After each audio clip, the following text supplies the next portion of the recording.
ओम श्री परमात्मने नमः। जय श्री कृष्ण।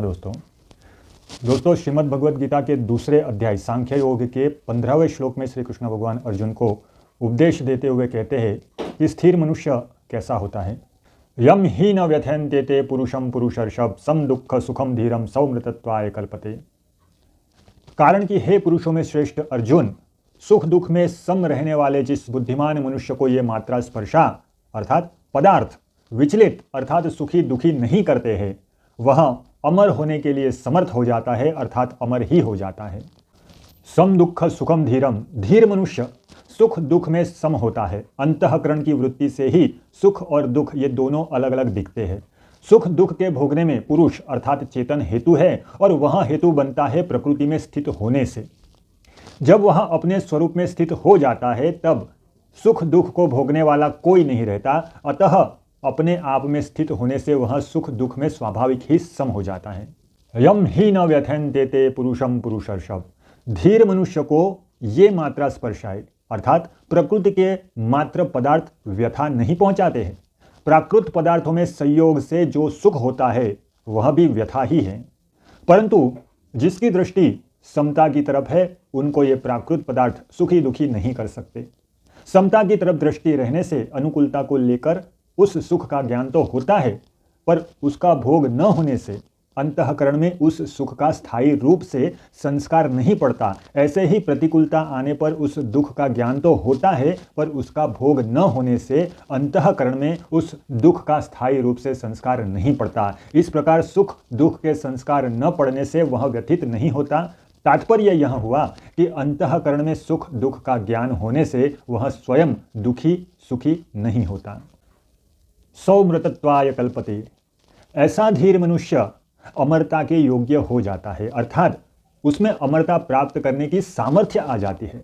सामर्थ्य योग्यता आने पर वह अमर हो ही जाता है। इसमें देरी का कोई काम नहीं है, कारण कि उसकी असमता तो स्वतः सिद्ध है। केवल पदार्थ के संयोग वियोग से जो अपने में विकार मानता है यही गलती थी। दोस्तों इस श्लोक में विशेष देखने लायक बात यह है कि यह मनुष्य योनि सुख दुख भोगने के लिए नहीं मिली है, प्रत्युत सुख दुख में ऊंचा उठकर महान आनंद परम शांति की प्राप्ति के लिए मिली है।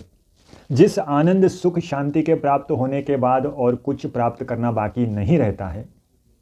परिस्थिति आदि के होने में अथवा तो उनकी संभावना में हम सुखी दुखी होंगे अर्थात हमारे भीतर अनुकूल वस्तु व्यक्ति आदि को प्राप्त करने की कामना लोलुपता रहेगी तो हम अनुकूलता का सदुपयोग नहीं कर सकेंगे। अनुकूलता का सदुपयोग करने की सामर्थ्य शक्ति हमें प्राप्त नहीं हो सकेगी, कारण कि अनुकूलता का सदुपयोग करने की शक्ति अनुकूलता के भोगने में खर्च हो जाती है, जिससे अनुकूलता का सदुपयोग नहीं होगा किंतु भोग ही होगा। इसी रीति से प्रतिकूल वस्तु व्यक्ति परिस्थिति घटना किसी क्रिया आदि के आने पर अथवा उनकी आशंका से हम दुखी होंगे तो प्रतिकूलता का उपयोग सदुपयोग नहीं होगा किंतु भोग ही होगा। दुख को सहने की सामर्थ्य हमारे में नहीं रहेगी, अतः हम प्रतिकूलता के भोग में ही फंसे रहेंगे और दुखी होते रहेंगे।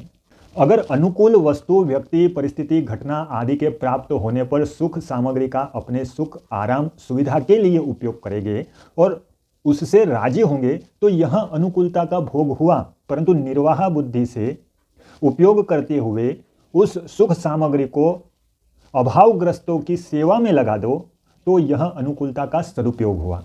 अतः सुख सामग्री को दुखियों की ही समझे, उसमें दुखियों का ही हक है। मान लो कि हम लखपति है तो हमें लखपति होने का सुख होता है, अभिमान होता है, परंतु यह सब तब होता है जब हमारे सामने कोई लखपति न हो। अगर हमारे सामने हमारे देखने सुनने में जो आते हैं वे सब के सब करोड़पति हो तो क्या हमें लखपति होने का सुख मिलेगा? बिल्कुल नहीं मिलेगा। अतः हमें लखपति होने का सुख तो अभावग्रस्तों ने दरिद्रों ने ही दिया है। अगर हम मिली हुई सुख सामग्री से अभावग्रस्तों को सेवा न करके स्वयं सुख भोगते हैं तो हम कृतज्ञ होते हैं।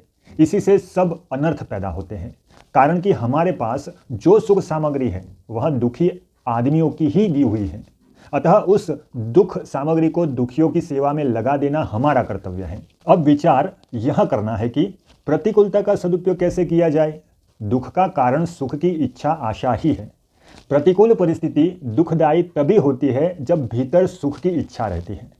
अगर हम सावधानी के साथ अनुकूलता की इच्छा और उस इच्छा का सुख की आशा का त्याग कर दे तो फिर हमें प्रतिकूल परिस्थिति में सुख या दुख नहीं हो सकता, अर्थात हमें प्रतिकूल परिस्थिति दुखी नहीं कर सकती।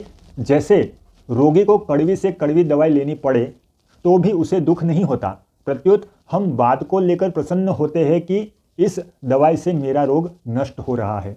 ऐसे ही पैर में कांटा गहरा गड़ गया हो और कांटा निकालने वाला उसे निकालने के लिए सुई से गहरा घाव बनाए तो बड़ी पीड़ा होती है। उस पीड़ा से वह सिसकता है, घबराता है, पर वह कांटा निकालने वाले को यह कभी नहीं कहता कि भाई तुम छोड़ दो, कांटा मत निकालो। कांटा निकल जाएगा, सदा के लिए पीड़ा दूर हो जाएगी। इस बात को लेकर वह इस पीड़ा को प्रसन्नतापूर्वक सह लेता है। ये सांसारिक पदार्थ आदि अनुकूलता प्रतिकूलता के द्वारा सुख दुख देने वाले और आने जाने वाले हैं, सदा रहने वाले नहीं है, क्योंकि ये अनित्य है, क्षणभंगुर है। इनका संयोग होते ही इनमें वियोग होना शुरू हो जाता है। ये पहले नहीं थे, पीछे नहीं रहेंगे और वर्तमान में भी प्रतिक्षण अभाव में जा रहे हैं। इनको भोग कर हम केवल अपना स्वभाव बिगाड़ रहे हैं।